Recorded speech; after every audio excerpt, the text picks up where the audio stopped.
नमस्कार प्यारे विद्यार्थियों। विज्ञान कक्षा 10 का ये आज एक हम महत्वपूर्ण सेशन लेकर आए हैं आप सभी के लिए। विद्युत मोटर यूपी बोर्ड परीक्षा के लिए अति महत्वपूर्ण टॉपिक है, क्योंकि इस टॉपिक से आपका हर वर्ष कोई ना कोई क्वेश्चन किसी न किसी पेपर में जरूर पूछा जाता है। तो ये हमारे लिए अत्यंत महत्वपूर्ण है, इसलिए हमने सोचा क्यों ना इसको रिवाइज कर लिया जाए। तो देखिए, विद्युत मोटर क्या होती है। तो विद्युत मोटर की परिभाषा की यदि बात की जाए तो हम लोग कह सकते हैं विद्युत मोटर वह युक्ति है जिसके द्वारा हम विद्युत ऊर्जा को यांत्रिक ऊर्जा में परिवर्तित करते हैं। यानी कि हमारे एक ऐसा साधन जिसके द्वारा हम लोग क्या है, विद्युत ऊर्जा देंगे उस यंत्र को, और वो यंत्र उस विद्युत ऊर्जा को काय में चेंज कर देगा, यांत्रिक ऊर्जा में चेंज कर देगा। तो हम लोग कहेंगे विद्युत मोटर वह युक्ति है जिसके द्वारा हम विद्युत ऊर्जा को यांत्रिक ऊर्जा में परिवर्तित करते हैं। अब बात करें इसकी रचना की, तो यह विद्युत मोटर जो है ना, वो 4 भागों से मिलकर बनी होती है। 4 भाग कौन कौन से हैं? देखिए, पहला भाग है क्षेत्र चुंबक, दूसरा भाग है आर्मेचर, तीसरा है विभक्त वलय और चौथे कहलाते हैं बुरुश। इन 4 भागों से मिलकर हमारी जो विद्युत मोटर है वो बनी हुई होती है। देखिए इसकी संरचना किस प्रकार से होती है। सबसे पहले बात करें क्षेत्र चुंबक की, तो ये क्या है, एक शक्तिशाली विद्युत चुंबक NS होती है, जिसमें विद्युत क्षेत्र चुंबकीय क्षेत्र कहाँ किस ओर होगा, N से S की ओर होता है। ये एक प्रबल शक्तिशाली स्थायी चुंबक, जिसको विद्युत चुंबक भी कहेंगे, N और S होती है, जिसे क्षेत्र चुंबक कहते हैं। अब क्षेत्र चुंबक के बाद बात आती है आर्मेचर की। आर्मेचर क्या होता है? तो ये क्या है, अनेक फेरों वाली तांबे के विद्युत रोधी तारों की बनी अनेक फेरों वाली आयताकार एक कुंडली होती है। ये आपकी हो गई ABCD। ये क्या है, आर्मेचर हो गया आपका। ये क्या है, तो हम लोग कहेंगे यह एक आयताकार नरम लोहे के करोड पर लिपटे हुए तांबे के विद्युत रोधी तारों से बनी एक कुंडली होती है, जिसे हम लोग आर्मेचर कहते हैं। आर्मेचर क्या है, अपनी धुरी पर ये घूमने के लिए स्वतंत्र होता है। तो हम लोग कहेंगे आर्मेचर की संरचना में आर्मेचर क्या है, तो हम लोग कहेंगे तांबे, यह एक आयताकार कुंडली होती है जिसे नरम लोहे के करोड पर तांबे के विद्युत रोधी तारों को लपेटकर बनाया जाता है। ठीक है, इसके बाद हम लोग बात करेंगे विभक्त वलय की। विभक्त वलय क्या होती है, तो ये पीतल के 2 छल्ले होते हैं अर्धवृत्ताकार, जो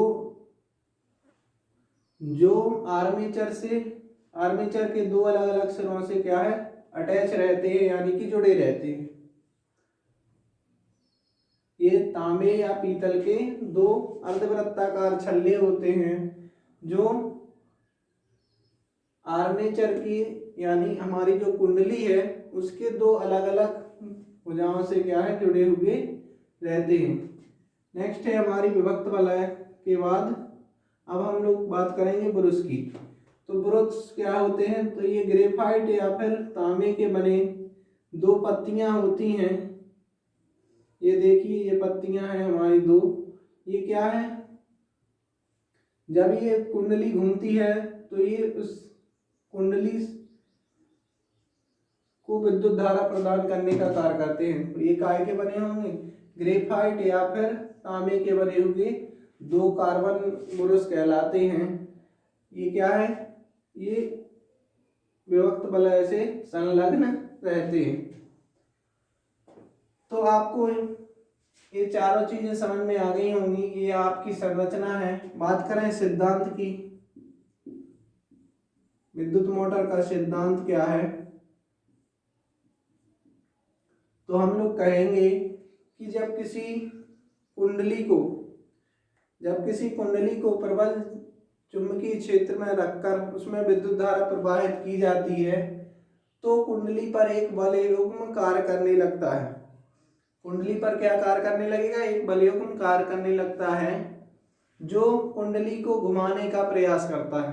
मतलब इस कुंडली को घुमाने का प्रयास करेगा।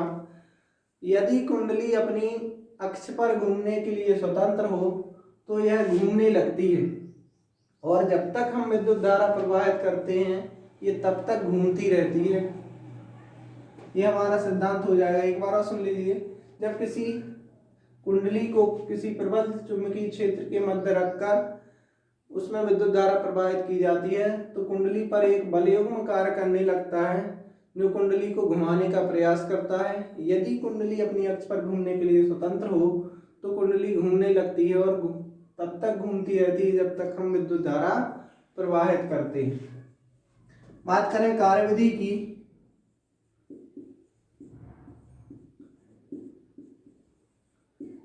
कार्यविधि क्या होगी, तो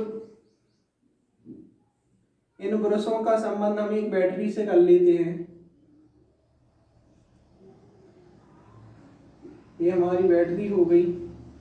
यहाँ पर एक हम लोग कुंजी लगा देंगे कि जैसे ही हम कुंजी बंद करेंगे तो विद्युत धारा प्रवाहित होने लगेगी। कैसे, देखिए कुंडली में धारा अभी इस प्रकार से जाएगी। कुंडली में धारा किस दिशा में जा रही है, अभी ABCD दिशा में धारा प्रवाहित हो रही है। तब ये जो भुजा है BC तथा AD, कुंडली की जो भुजा है BC तथा AD, ये चुंबकीय क्षेत्र के अनुदिश हैं। चुंबकीय क्षेत्र उसी ओर है और भुजाएं भी उसी के अनुदिश हैं, तो इन दोनों भुजाओं पर कोई बल कार्य नहीं करता है। लेकिन जो भुजा AB और CD है इन पर फ्लेमिंग के बाएं हाथ के नियम के अनुसार, देखिए फ्लेमिंग का बाएं हाथ का नियम क्या है, कहता है कि यदि हम अपने, ये वाला हमारा बायां हाथ है लेफ्ट हाथ, यदि हम अपने बाएं हाथ के अंगूठे तथा उसके समीप वाली दोनों उंगलियों को इस प्रकार फैलाएं कि तीनों परस्पर लंबवत हों, तो यदि तर्जनी अंगुली चुंबकीय क्षेत्र की दिशा बताए तथा मध्यमा अंगुली धारा की दिशा बताए तो अंगूठा चालक पर लगने वाले बल को बताता है।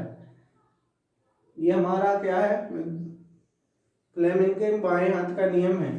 तो देखिए इस पर हम यहाँ पर ये नियम लगाएंगे तो ये वाला हमारा चुंबकीय क्षेत्र हो जाएगा N से S की ओर, ऊपर की ओर धारा बह रही है इस AB वाली भुजा में, तो ये AB वाली जो भुजा है कुंडली की ये नीचे की ओर दबेगी क्योंकि इस पर नीचे की ओर बल कार्य कर रहा है, तो ये वाली भुजा नीचे की ओर दबेगी। अब बात करें CD वाली भुजा की, तो इस पर देखिए चुंबकीय क्षेत्र हमारा ये होगा और धारा इधर नीचे की ओर बह रही है, तो ये हमारा अंगूठा क्या बता रहा है कि ये वाला हिस्सा ऊपर की ओर उठेगा, तो ये कुंडली इस प्रकार से घूमेगी। इस प्रकार से घूमने को कहते हैं हम लोग दक्षिणावर्त यानी क्लॉकवाइज। घड़ी की दिशा में ये कुंडली घूमने लगती है। जैसे ही आधा चक्कर होगा तो ये आधे, तो ये वाला देखिए आधे से ये थोड़ी ज्यादा घूम जाती क्योंकि ये जड़त्व के कारण आधे चक्कर से थोड़ा ज्यादा घूम जाएगी और ये वाली जो विभक्त बल है वो जाके इस वाले ब्रश से टकरा जाएगी और होगा क्या, धारा की दिशा इसी समय उलट जाएगी और धारा बहने लगेगी। अब देखिए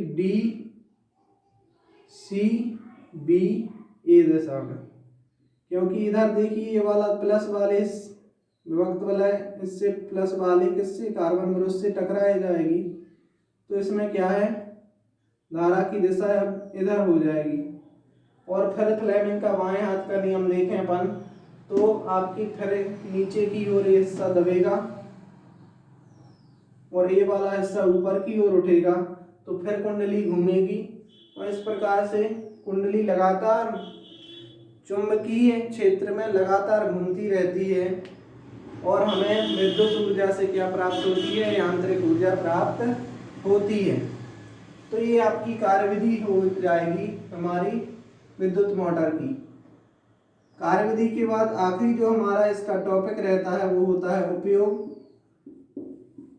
बात करें यदि विद्युत मोटर के उपयोग की, तो हम सभी जानते हैं कि जितने हमारे घर में घरेलू पंखे हैं, चाहे वो सीलिंग फैन हो या फिर जो अन्य कूलर पंखे हों, वो सभी क्या है, उन सभी में विद्युत मोटर का उपयोग होता है।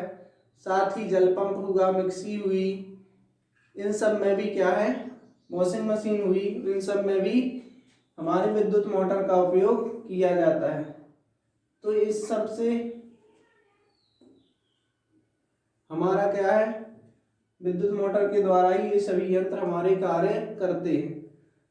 तो ये आशा करते हैं आप सभी को ये टॉपिक समझ में आया होगा। यदि कोई दिक्कत है तो कमेंट बॉक्स में ज़रूर लिखिएगा, और यदि आपको ये वीडियो अच्छी लगे, हेल्पफुल लगे, तो प्लीज़ वीडियो को लाइक करें और हमारे चैनल को सब्सक्राइब करें।